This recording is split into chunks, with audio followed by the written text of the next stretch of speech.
Twins, they make it 5. Count them, 5 in a row. They sweep Baltimore today. Brooks Lee, go ahead. 2 RBI double in the 8th. That was clutch. Final score today, 5-2. Full deep dive coming up next on the Minnesota Twins postcast. This is the Twins postcast.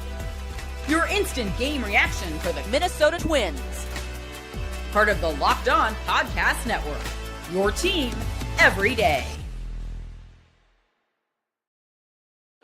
What's going on? Back in the lab, back at it. Another Minnesota Twins postcast episode right here on the Locked On Sports Minnesota Network. Your team every day. Luke Inman at Luke_Spinman. Got my main man, Theo Tollefson at Theodore Tollef1. Give him a follow on X. Twins expert over at Zone Coverage, MN. Let me just start with this here real quick right out the gate. Is this the best baseball this team has played all season? Like 5-game win streak aside, the product that they are now putting on the field as of late, up to this point, would you say confidently that they're clicking now like we hadn't seen up to this point before? Yes, I'd say this series against the Orioles, who had a high expectations coming into the season as well, just like the Twins, and they're struggling mightily, even more so than the Twins, and they had the opportunity to, take advantage of a team that's already down and put them down further, and that's exactly what they did and when they needed. I know, on a side note, I know I'm glowing a lot right now. My new apartment's got this big window. Ooh, we got the new digs going on. Yeah, okay. Yeah. So if it's overpowering, that just let me know. No, it looks good. You look beautiful. You look beautiful. I would even say you look beautiful in 4K, which is hard to say nowadays because they show every single crevice, the stubble. They can tell if you shaved or not today, Theo. I did. I did. Yeah, you're looking fresh. You're looking clean. You're looking like the Twins right now in this 5-game win streak. I do want to ask you who the game MVP was, maybe the biggest turning point today. But first, quick reminder. Today's episode brought to us by Game Time. Game Time. Download that Game Time app, create an account, use code LOCKEDONMLB for $20 off your first purchase. All right, so quick little recap coming into today. Twins on that nice little 4-game win streak. Game 3 versus Baltimore, looking for the sweep. Supposed to be Joe Ryan. He got yanked right before the game with a little stomach bug. In comes Bailey Ober. He was solid, nothing super special. 5 innings. He did give up 8 hits, but he got out of a lot of jams. He only allowed 1 earned run on the day, all tied up at 2 apiece in the 8th. Bottom 8, 2 on, 2 out. Brooks Lee with some late game heroics. He hits a 2 RBI double. That scores Buxton and Bader.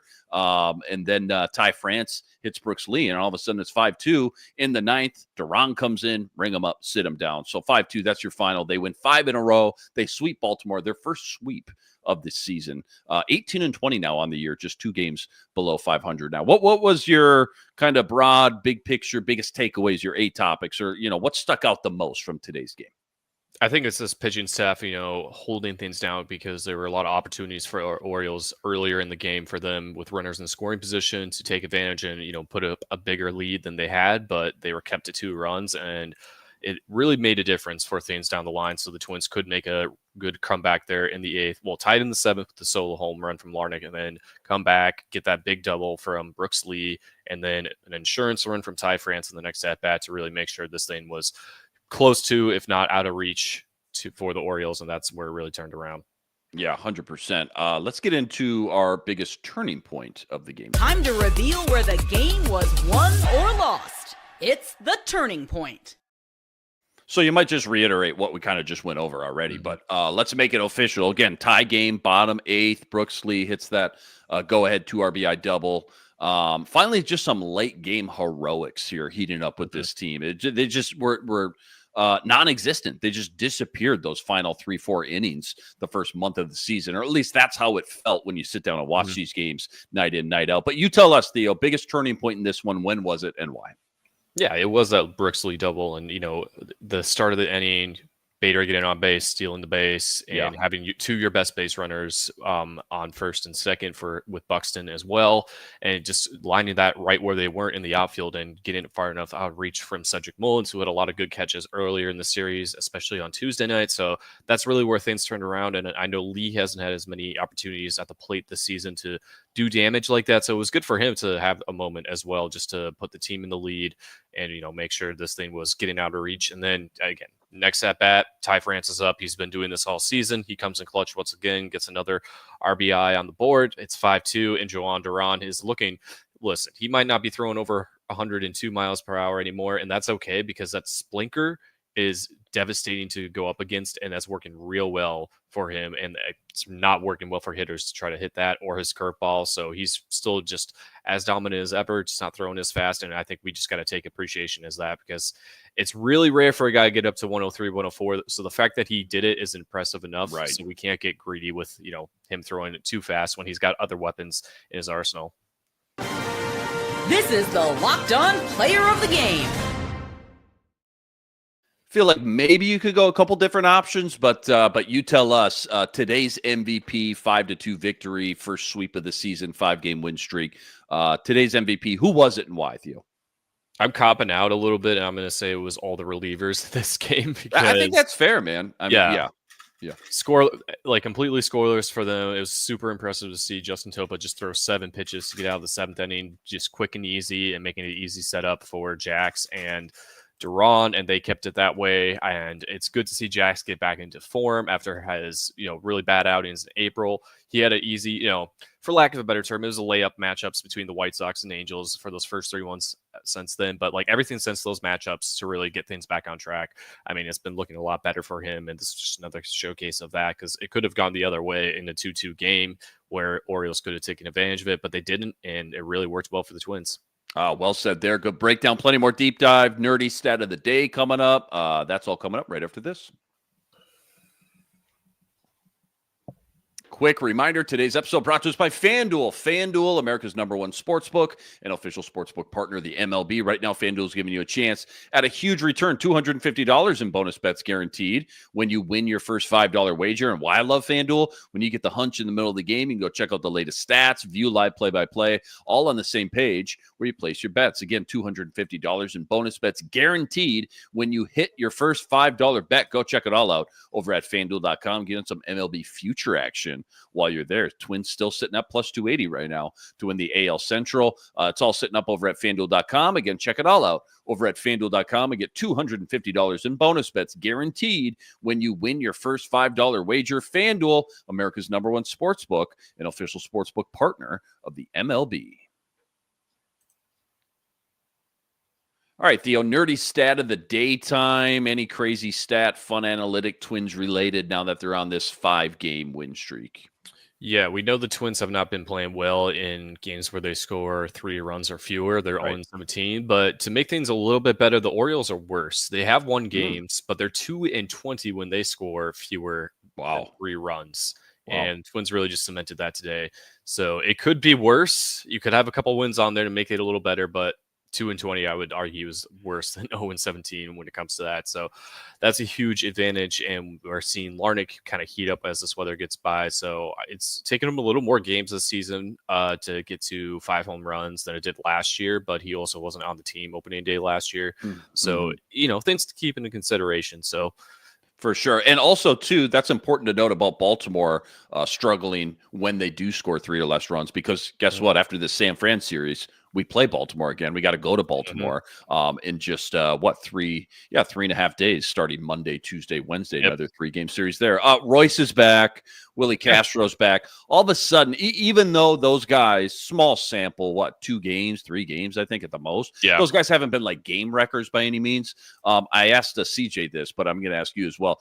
Doesn't it just feel like it's immediately taking some pressure off everybody else in the lineup, specifically even Buxton and Correa at the top. And in turn, those two, along with some other guys too, starting to swing the bats really well now too. Like, how much having those 2 guys back in the lineup, does that just change the vibe, the outlook when you think about this lineup?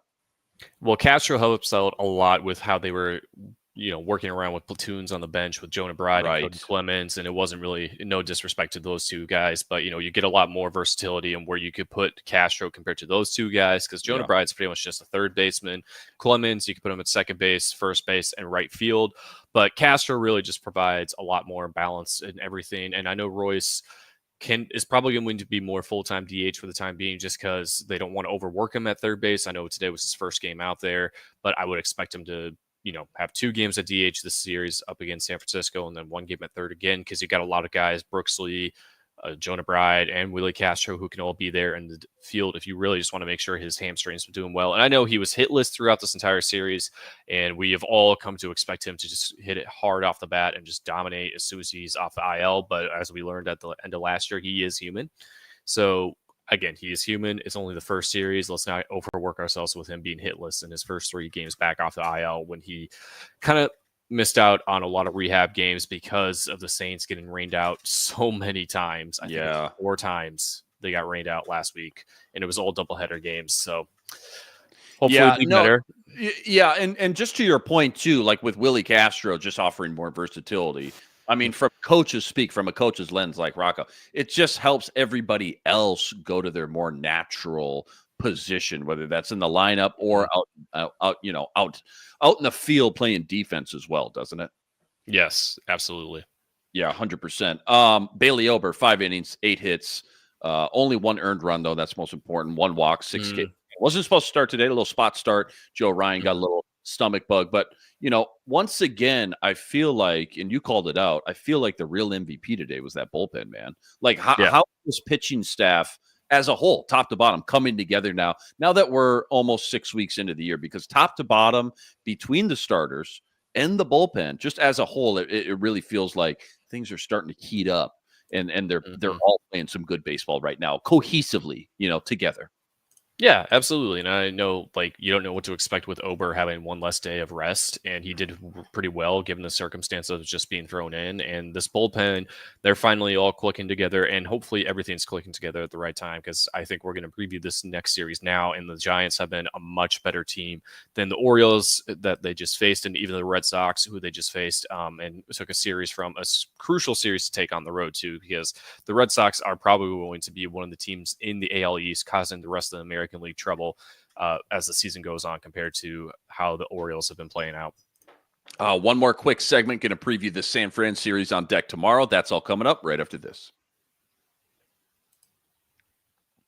Quick reminder, today's episode also brought to us by Prize Picks. Now, Prize Picks is America's #1 fantasy sports app with more than 10 million members to date. And for me and my money, it's just by far the easiest, most exciting way to get in on all the action while you watch your favorite sports and you watch your favorite players. It's so simple, too. All you got to do, you pick more or less on 2 or more player stats. You watch the winnings roll in. Baseball season, we're getting in the thick of it here. 6 weeks into the season, it could be strikeouts, RBIs, home runs, stolen bases. You name it, they got it. Take your pick on more or less.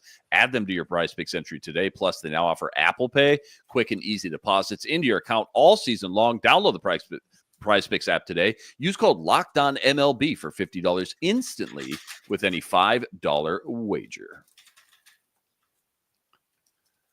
All right, so 3-game series with San Fran. That's on deck. Starts tomorrow, and then you go to Baltimore for another 3 versus the Orioles right after that. When you look at these next 6 games, what's just 1, maybe 2 things you've got your eye on when it comes to just continuing to play good baseball and keep this momentum up?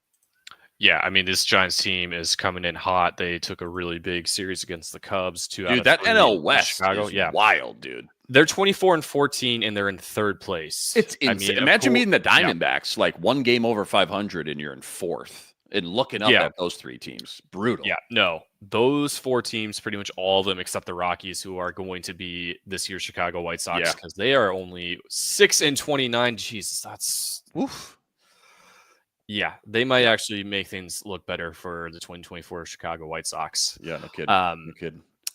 But yeah, this Giants team is well-rounded. They have a lot of strengths. I think their pitching staff, starting-wise, goes toe-to-toe with the Twins, and their offense may not look like it with the names they have, but they are definitely coming up a lot more in clutch spots than the Twins' offense has this season. So you just got to hope, whether it's Chris Paddock or Joe Ryan tomorrow, it's really dependent on if Ryan still has a stomach bug, and we still don't have word of that yet.